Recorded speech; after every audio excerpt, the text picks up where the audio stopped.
into Arctic frost, July 2022, based on whistleblower disclosures. Based on these disclosures, we know that weaponized taxpayer-funded agents and prosecutors advanced the investigation.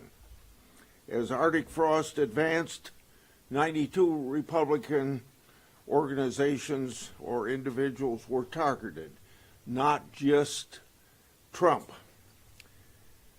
and they were added to its scope. And author of that targeting list was Special Agent Walter Giardino. He's the same weaponized agent who was involved in other cases against Republicans, including Peter Navarro. We've learned Jack Smith secretly obtained phone record data from at least 8 senators and 1 congressman.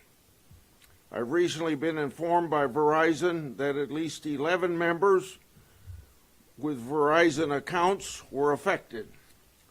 That includes a hard line for Senator Cruz's office and a staffer cell phone for former Senator Loeffler. AT&T informed me they challenged the legal basis for Jack Smith's efforts, and Smith backed down. So today, we're making public new records that I've obtained through legally protected whistleblower disclosures. 197 subpoenas were issued by Jack Smith and his team. These subpoenas were issued to 34 individuals and 163 businesses, including financial institutions. And one of the points of contact on many of these subpoenas was that person I previously named, Special Agent Walter Giardino. The subpoena requested records and communications related to over 430 individual and organizations. All of them appear to be aimed at Republicans.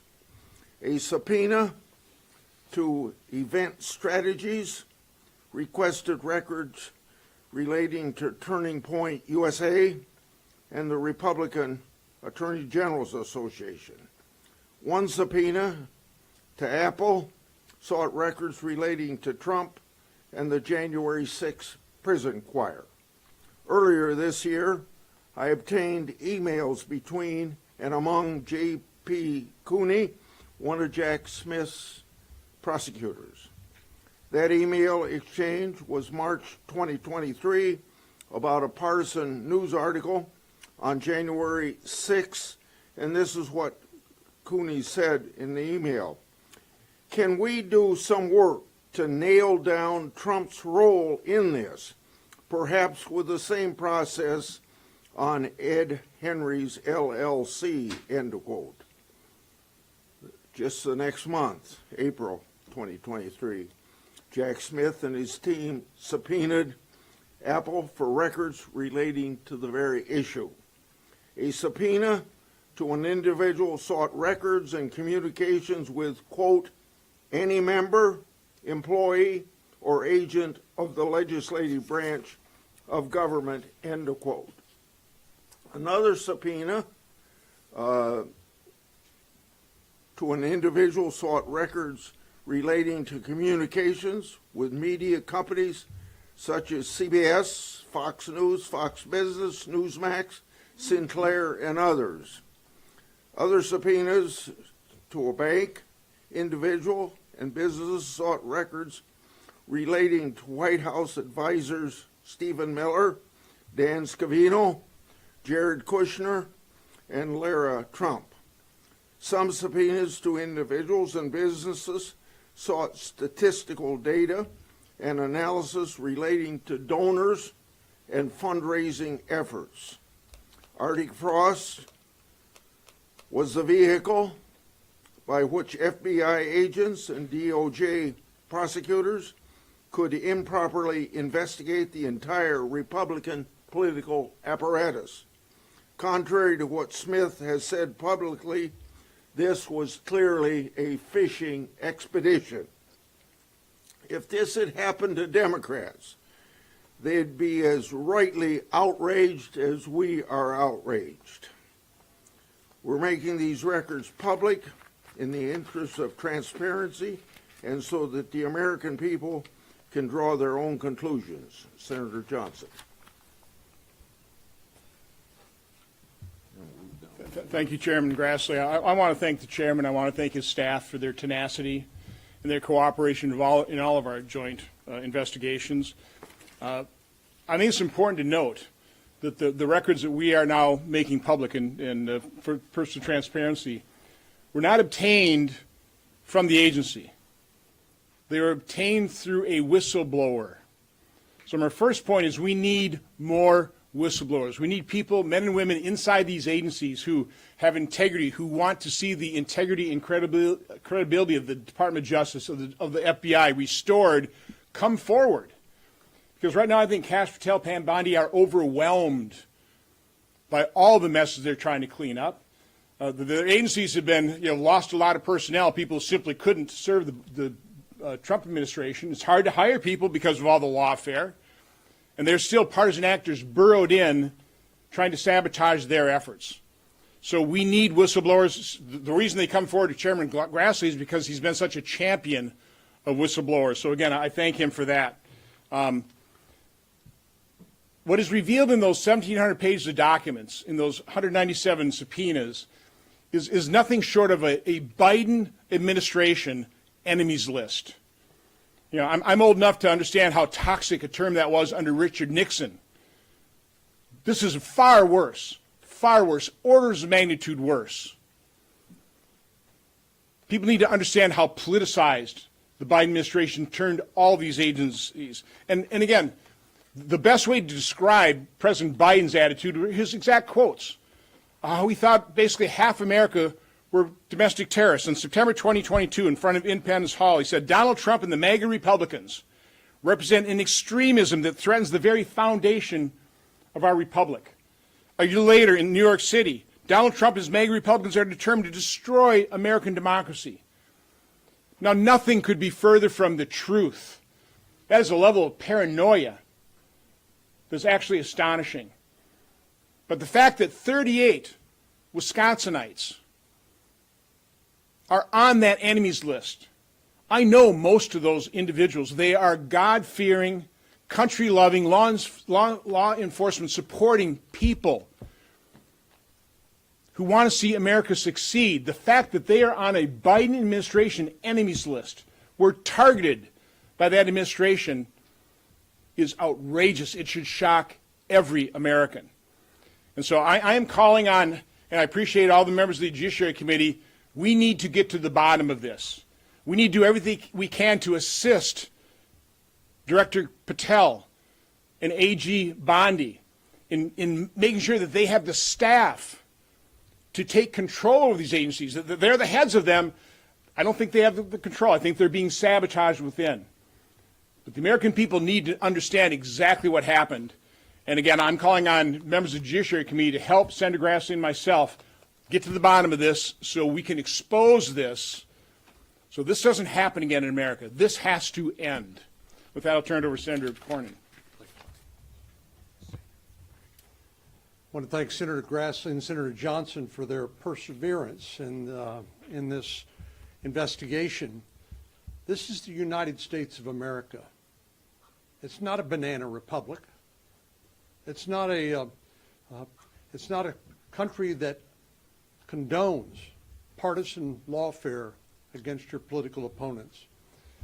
We don't have the time to go through all of the many ways that the Democratic Party and President Trump's opponents tried to target him and tried to destroy him, including people like James Comey, who single-handedly wanted to get a special counsel appointed, where a 2-year investigation followed with no result, no evidence of any legal violation. But I can't think of any greater evidence of weaponization in the fact, as you heard from Senator Grassley and Senator Johnson, this extended far beyond President Trump and extended to President Trump's supporters, not only here in the United States Senate, but more broadly. Jack Smith did not act alone. Yes, he was a special counsel. He was appointed by Merrick Garland, and he had responsibilities to report to Merrick Garland, the Attorney General, Joe Biden's Attorney General, under the rules regarding special counsel. Merrick Garland was a member of Joe Biden's cabinet. He was willing to do whatever Joe Biden and his political operation wanted him to do, including destroying President Trump, including abusing our justice system for partisan purposes. And here, to me, is the most troublesome part of all this. If they would do that to the President of the United States, if they would do this to United States senators and members of Congress, what would they do to you?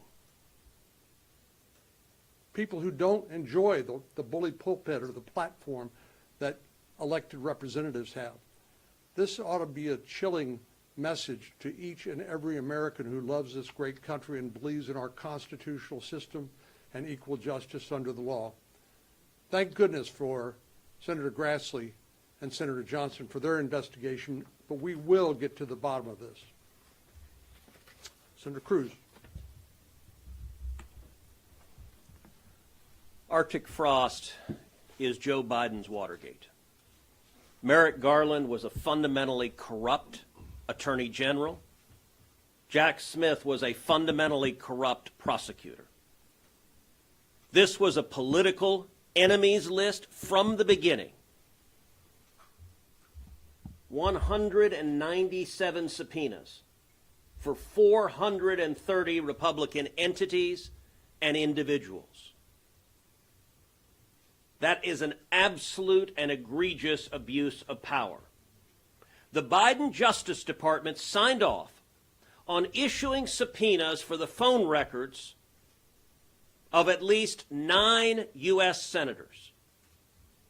20% of the Republicans in the United States Senate were the target of this fishing expedition. They did so in complete contravention of the Constitution, of separation of powers, of the speech and debate clause, of free speech, of basic rights of privacy. This is an executive who believes it is justified spying on their opponents in the legislature because they convince themselves the ends justify the means. I want to talk to you about one of those subpoenas. One of those subpoenas went from Jack Smith to AT&T, seeking my cell phone communications. It went to AT&T, and I actually want to commend AT&T for doing the right thing. AT&T is based in Texas. AT&T looked at that subpoena, and they went to their legal counsel, and they said, what should we do with that subpoena? And their legal counsel said, you cannot comply because this is protected by the speech and debate clause of the U.S. Constitution. And so AT&T declined to comply, did not hand over my cell phone records. Now, one might ask, ordinarily, a phone company being asked to hand over the phone records of a sitting senator would notify that senator. Well, there was a reason AT&T did not do so. Accompanying the subpoena was an order, which I have in my hand right here, an order that was signed by Judge James E. Boasberg. Now, who is Boasberg? Boasberg is that radical leftist judge who is out of control, who has been issuing nationwide injunctions, one after the other, trying to stop President Trump from carrying out his mandate from the voters. Judge Boasberg issued an order to AT&T and signed that order, prohibiting AT&T from informing me of this subpoena for at least 1 year. And Judge Boasberg gave the basis for that order, and I'm going to quote from the order Judge Boasberg signed. The court finds reasonable grounds to believe that such disclosure will result in destruction of or tampering with evidence, intimidation of potential witnesses, and serious jeopardy to the investigation. That's an order a judge signed. Now, I can tell you right now, there is precisely zero evidence to conclude that I am likely to destroy or tamper with evidence or to intimidate potential witnesses. Zero evidentiary basis for that. This order is an abuse of power. This order is a weaponized legal system.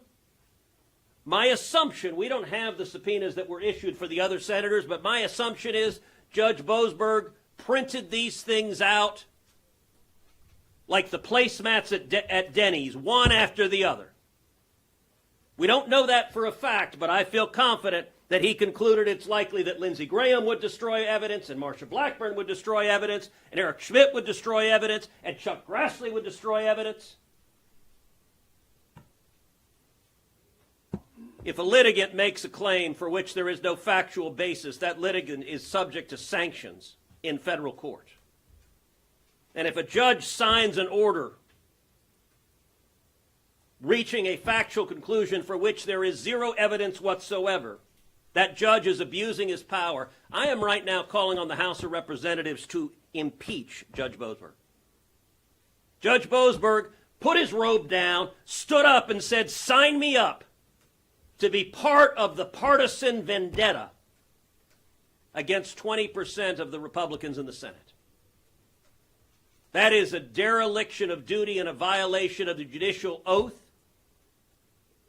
And I want to thank Chairman Grassley and Chairman Johnson for pursuing this tenaciously like a dog on a bone. We are going to get the answers of every person who signed off on this abuse of power, and mark my words, there will be accountability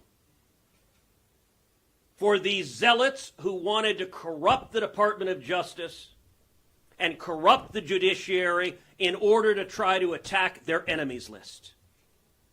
That is unconstitutional, it is immoral, and it is wrong.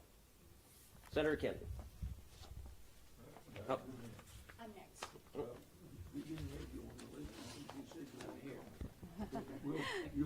Well, I'm one of those senators that did have their records revealed. Verizon is my wireless carrier. And Verizon never challenged, never moved to quash. They complied with the subpoena that went forward on our records. Now, Ted talked about the speech and debate clause. This is also a violation of our First Amendment and Fourth Amendment rights. It is a violation of the separation of powers. It is a violation of the Stored Communications Act. I am looking forward to bringing Jack Smith before us. I am looking forward to bringing the wireless companies before us and finding out exactly what happened. No citizen of the United States should ever be subject to treatment like this. And as Senator Cornyn said, if they are doing this to us, what did they do to all the moms and dads that went to school board meetings? What did they do to the pro-lifers that stood on the sidewalk and held a sign? What did they do to people that were supporting President Donald Trump or people that were supporting Republican candidates?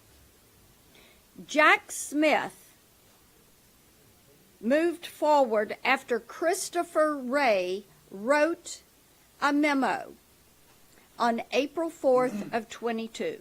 And you all should read the memo. It is how to write, it's going to be textbook for how to write a fishing expedition memo. Nebulous, vague language. Alleging, assuming, things that should never be done. And then Lisa Monaco puts her mark on it, encouraging Merrick Garland to sign it so that they could put Jack Smith in as a special counsel. Thank goodness, Kash Patel has fired every single person that was in that CR-15 unit, every single one of them. But we need to have hearings. We have encouraged the DOJ to refer Jack Smith to the Office of Professional Conduct, and they need to work with us to provide the documents so we can have a more fulsome picture about what has transpired with this. It is worse than Watergate. It is deep, it is wide, and we are just beginning to scratch the surface. Okay, and Schmidt. Well, Lindsay, go ahead. Lindsay. No, go ahead. We'll do it by height. I'll go. You're on the short end of that one. Yeah. I'm closer to the earth. So here's what I'm thinking about. If Trump had not run in 2024, would any of this happened? So what I want to explain to the people of the country is that within several days of him announcing, I'm going to seek the White House again, an avalanche began to form. And I really do believe that none of this would have been happening if Trump had set out the 2024 cycle. But once he announced, I'll have my own chart one day, we'll show you what happened and when it happened. Within about 8 months of announcing, he had 91 felony charges against him in Georgia and New York and other places. So here's what I think. That when he said he wanted to have a political comeback, it triggered the Democratic machine to destroy him before he could ever get started. And in their effort to destroy him, there were no boundaries. The goal was to stop Trump and to look at anything and everything that could stop Trump and ignore the Constitution and a lot of other things. I was the chairman of the Judiciary Committee in January 2021. I don't know about you, but I'm offended that somebody in 2023 would subpoena my phone records to find out where I was at when I called somebody and who I called and where they were at. It's none of their damn business. I have a constitutional duty, like the rest of us here, as chairman of the committee regarding the 2020 election. I don't think the 2020 election bothered anybody until Trump decided to run in 2024, legally. So what I want to do is pursue what happened system-wide. Was there contact between Jack Smith and Fani Willis? I got caught up in that crap. I'd spent over $1 million. Now, she's been kicked off the case. Was there a coordination between Jack Smith, Fani Willis, Alvin Bragg, Letitia James? Did they talk? Did they share information? Is it just an accident that all this happened within days of Trump announcing, and within 8 or 9 months, the Republican candidate, one of the candidates for president, had 91 felony charges in the deepest blue districts in the friggin' country? You think that happened by accident? I don't think so. And we're going to get to the bottom of it. And I want to know, was there any coordination between Fani Willis and New York by Jack Smith? We're going to get every piece of paper we can get, and I want Jack Smith to come forward, but I want the information first.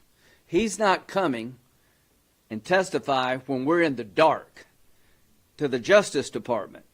Please expedite the requests made by Senator Grassley and Johnson to give us any information that may exist between Jack Smith and Fani Willis, Alvin Bragg, and Letitia James. I want to know, did they talk?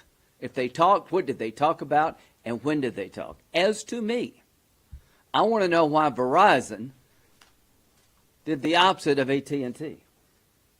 I want to know what they asked for and how deep and how wide it went. Now, I want to know if there's an order signed by a federal judge basically slandering me, saying you can't tell Lindsey Graham because he'll do bad things. Now, if that happened, I'm not going to let it go I'm not going to give it a pass, nor is Ted or the rest of us. So we're going to get to the bottom of it for the benefit of the future. If this can happen to Trump, it can happen to anybody that the system doesn't like. And the system one day can come after you, is what's being said here. So people literally need to pay a price for this. Some people may need to go to jail. Some people may need to be fired. But if they violated my constitutional rights, if they trampled on the separation of powers involving me, I'm going to sue the hell out of these people.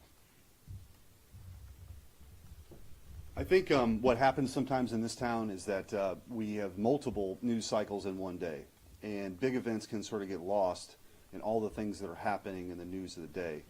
But I think that in this instance, I can't think of a bigger political scandal in the last 100 years. So if you want to compare it to Watergate, this is 100 times worse than Watergate, and here's why. To sort of amplify the point that Senator Graham was making, 3 days after President Trump announced he was running for president, this system was weaponized against him. Jack Smith, who is notorious in prosecutor world as being a Stalin-like, show me the man, I'll show you the crime prosecutor. That's the guy you appoint when you want to get your political opponent. He's a dirtbag. A dirtbag.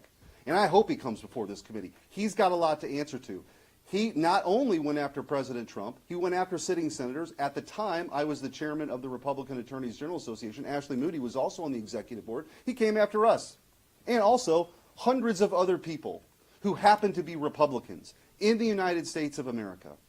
What else happened? The #2 prosecutor in Atlanta, a state prosecution of President Trump, which was ridiculous to begin with, somehow meets with the White House. The #3 person at the Department of Justice leaves the #3 job at the Department of Justice to go work for Alvin Bragg, a state prosecutor. Why is that? This was an effort to go after political opponents in America like we have never seen before. It can never happen again. And let me pull a couple people out outside of Jack Smith. Judge Boasberg. Judge Boasberg gave a speech about how he was going to thwart the Trump agenda before he got those cases. He was not the assignment judge. The D.C. courts have a daily assignment judge. He wasn't the assignment judge. He's on vacation. Somehow gets these cases at 1 in the morning. Was he tipped off? Did somebody tell him these cases against President Trump and his agenda now were coming? I don't know. We should find that out. But Judge Boasberg, what he did to Senator Cruz and maybe other senators, absolutely, and I don't say this lightly, absolutely is worthy of impeachment proceedings. There has to be accountability. The American people have heard a lot about this, and you're going to hear more. We should have Watergate-style hearings on this for months. If we're ever going to root this out, we have to be serious about it, and consequences have to follow. Resignations, firings, criminal prosecutions. You simply can't, in this country, use the justice system to throw people in jail because they have a red jersey on or a blue jersey on. It's completely unacceptable, but they never forgave President Trump for coming down the escalator in the first place. That's what this whole thing is about. And they can't actually believe they're in the position now that the American people sent him back. And if he didn't win, not just did he run, if he wouldn't have won, we would never know any of this stuff. Absolutely. It's just the mere fact that he won, delivered a historic political comeback nobody alive today has ever seen. Is this an issue? So we have to actually do something about it, or it will happen again. I want to thank Chairman Grassley for his leadership, only because of the respect that he has with whistleblowers and his dogged determination and that of Senator Johnson are we even here today. And there's a lot more to come. This is just what we know right now. There's a lot more that's going to come.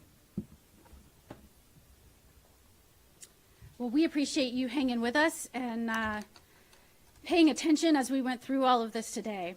If you don't know me, I'm Ashley Moody. I am the most junior member of the Judiciary Committee. But I showed up in January. I've been here 9 months, and I cannot tell you how shocked I have been at what transpired under the last administration. I now show up with a background as not only a lawyer, a federal prosecutor, a judge for over a decade, and the Attorney General of Florida. to make sure that this country gets back on course.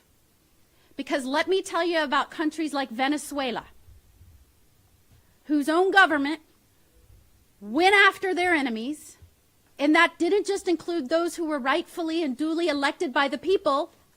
They went after news organizations and journalists.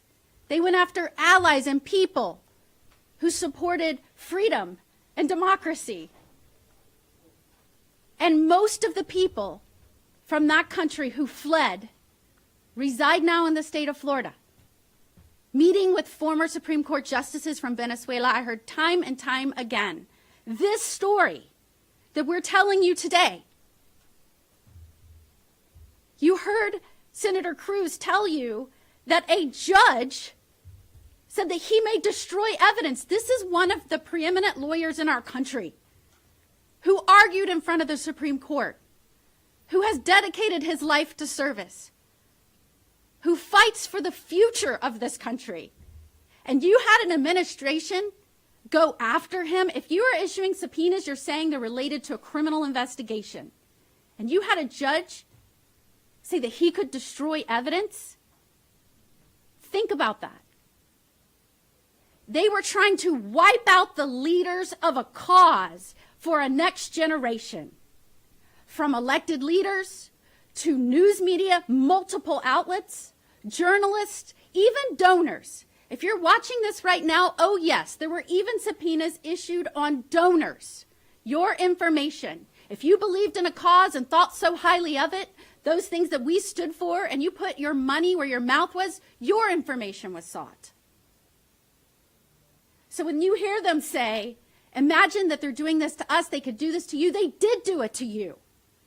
And we only know this because the president was elected again. And I can tell you right now, you've heard them say we need to do our jobs, impeachment needs to be on the table. Impeachment wasn't just a theory or an idea or some hypothetical one day. If there was ever an instance to root out judges that were not following the law or not being independent or were not living up to their oath, this is it. Impeachment cannot be a scarecrow.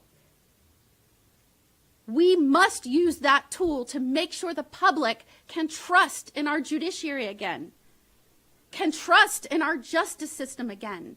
Because if you ask the Supreme Court justices that fled to the United States from Venezuela, they would tell you when their justice system went, when the people no longer trusted that it was independent, they lost their nation.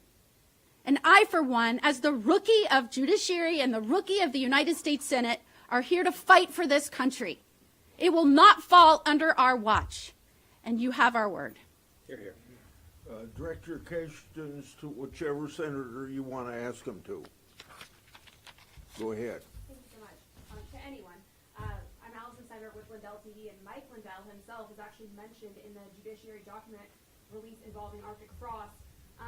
When can Lindell and really all other Americans know what to extent and by what means they were targeted and or surveilled in all of this? And will there be a full list release of every American that was involved?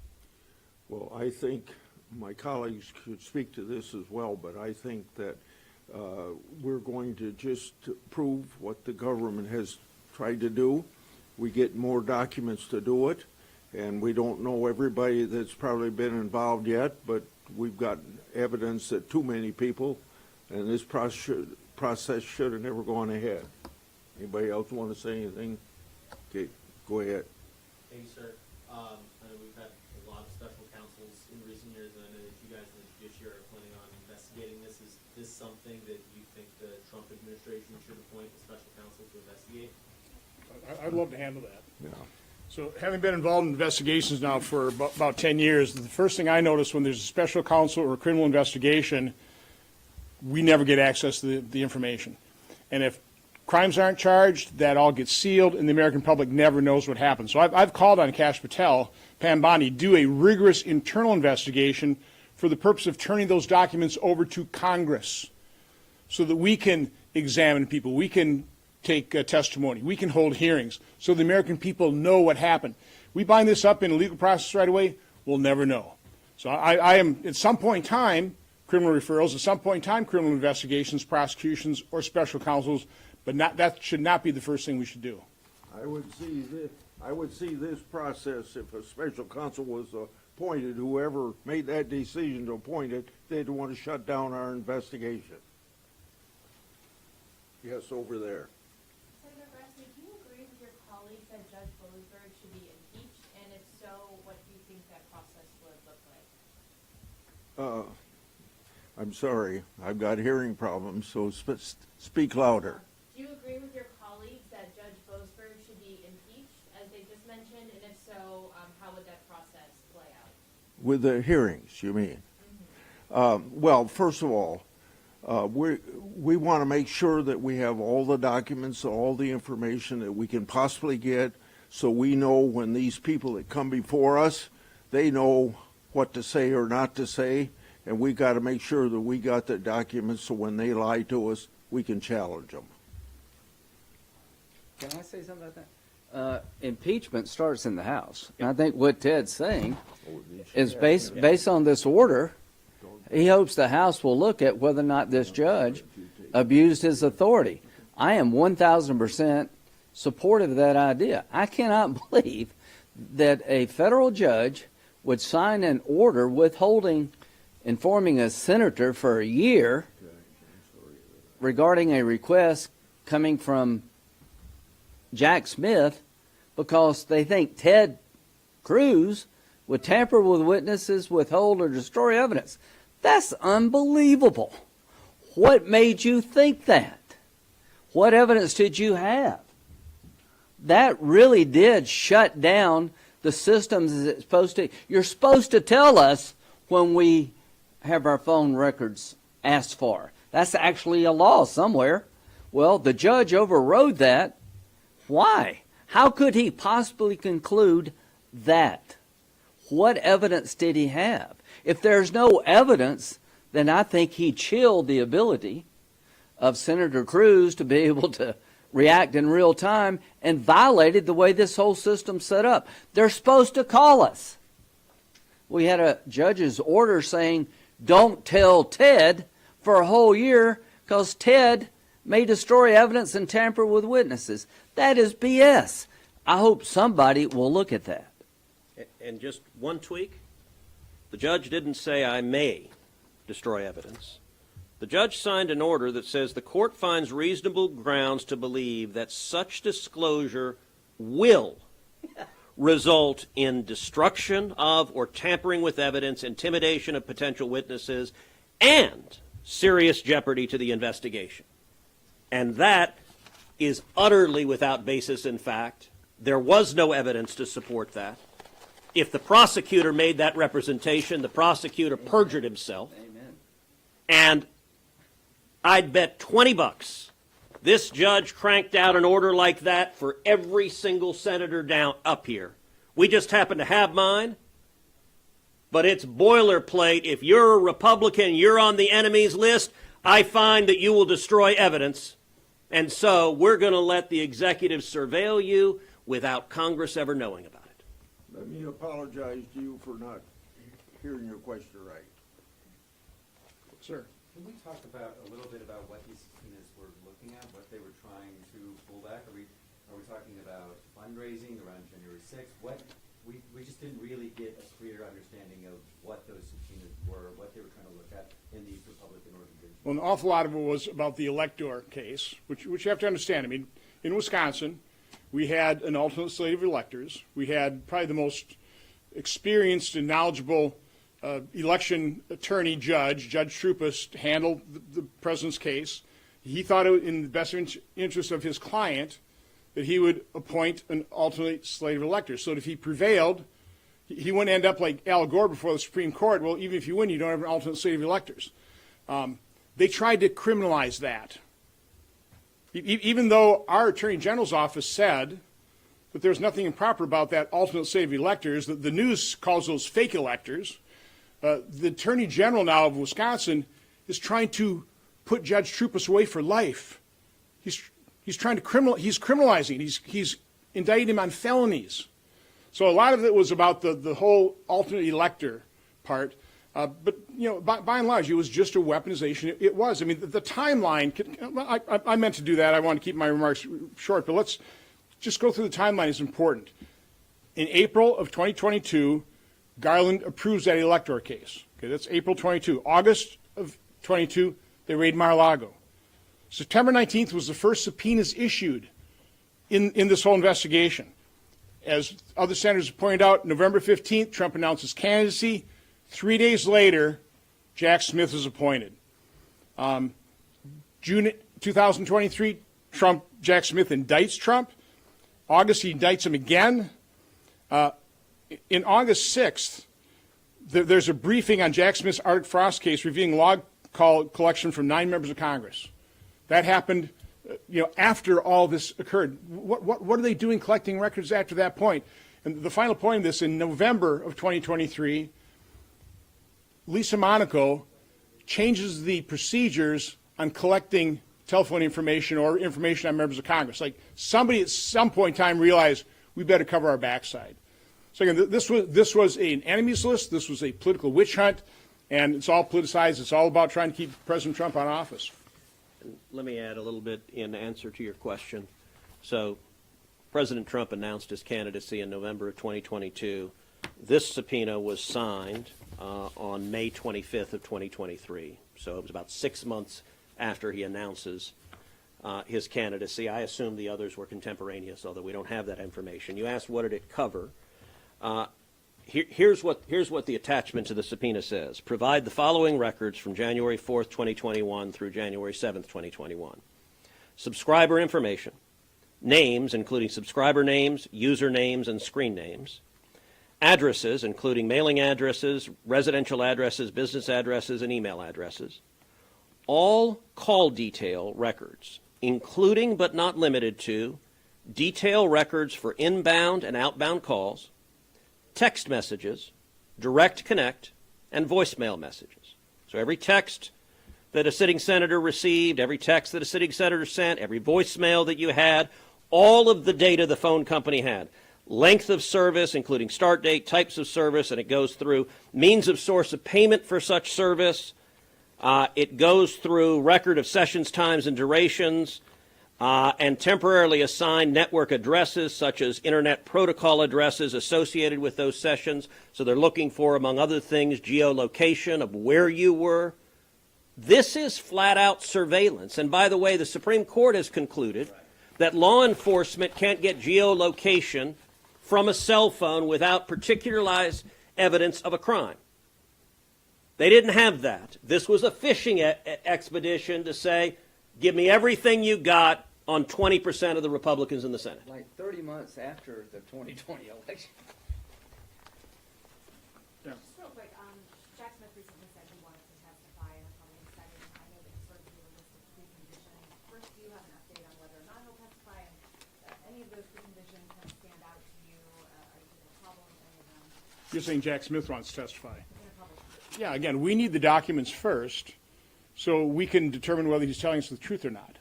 Otherwise, he comes in with all the advantage. So, no, we need those documents. That's why we need Cash Patel. We need them to gain control of their agency, which is difficult to do, to turn these records over so we're prepared to either have them give a transcribed interview or do a hearing. And I will say, too, Senator Cruz talked about his subpoena. We released the subpoenas. They are broad. These are not narrow, targeted subpoenas. They're looking for everything but the kitchen sink. Trust me, you would not want to get a subpoena like that. And let me also put, just from the AG perspective, if it wasn't for when I was AG and the Republican AGs pushed back on the Biden agenda, right? We took the vaccine mandate to the Supreme Court, we won. On the student loan, and won. We took the student loan debt forgiveness case to the Supreme Court, and we won. We fought against all the overreach from COVID. We took on all those issues and won. So if that's a predicate for criminal prosecution, because you're the constitutionally elected lawyer for the people of your state pushing back against illegal activity from a president, I can't think of a more chilling activity that this previous administration headed by Biden and then, of course, his minions who were doing his dirty work were. That's, why I think it's just easy to kind of oh, there's another, whatever, it's another story, and there's another. If you put this in its full context, and laid it out in a book, you would not think it happened in the United States of America. Who wants the very last question? You. Thank you. Kind of piggybacking off of this question about Jack Smith's public testimony, if that's happening. You guys are saying that you need cash patel to get you those documents. Do you have any estimate on a timeline of what that would look like? Are you sending people to help? What is that? You're saying you need staff? Yeah, so what I can just say in terms of my own staff's working with Cash Patel, and again, he's doing everything he can, but we're getting reports that they are having very difficult time getting documents. I mean, ran the same problem with Bobby Kennedy or HHS. He's for radical transparency. It took months for him to break the logjam inside HHS to give us the documents. So again, this is a challenge. That's why he's, again, the Judiciary Committee's got to do everything they can to help Cash Patel get control of his agencies, get us those documents. From my perspective here, I would simply say this, that I think that we're getting maximum cooperation from the FBI, somewheres in the bowels of the Department of Justice. One of two things: either it takes a long time to go through this stuff, or they're looking for an excuse not to give it. But quite frankly, we've got to have the Attorney General jack the people up that are under her, that are keeping us from getting these documents. And I made that statement not only to you just now, but in one of our hearings within the last 2 weeks, made very clear that this is something that we're trying to get out to the public to make sure all the wrong that's been done to President Trump over the last 10 years, and for the historical reason to make sure it doesn't happen again. We want this out, and I would think that it would be in Trump's own interest to tell the Justice Department that this stuff ought to be made public so that we never have it happen again, not just to him, but to anybody else. Thank you much.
Outside that, but it's okay.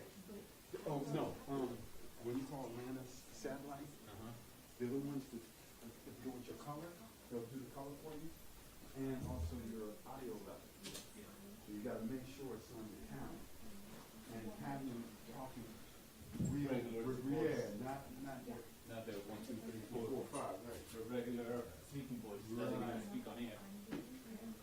But outside of that, it was pretty cool. Were you guys there inside or outside? Yeah, the control room was because they moved me from one service to another, and the shop dropped. But we weren't up yet, so they were freaking